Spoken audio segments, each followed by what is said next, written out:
Ichki bozorlar ekan. Kiyim olyapti.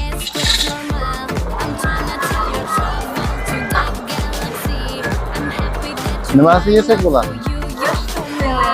Dehqon bozori ekan. Bunlar shahardan kiyim-kechak qirg'izdan oldik ozgina yeyishga. Narsalar meva oldik. Qolganlarni yeb bo'lmaydi o'zi. Hidi udarligin, ishlab bo'lmaydi. Yaxshi.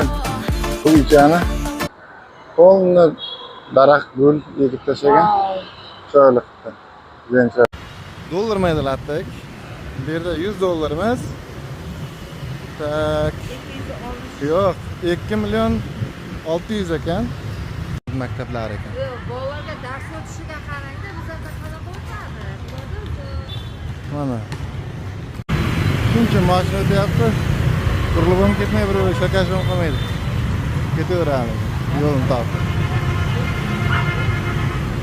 Faqat bir bolaga bechora o'tib olish kerak amallab.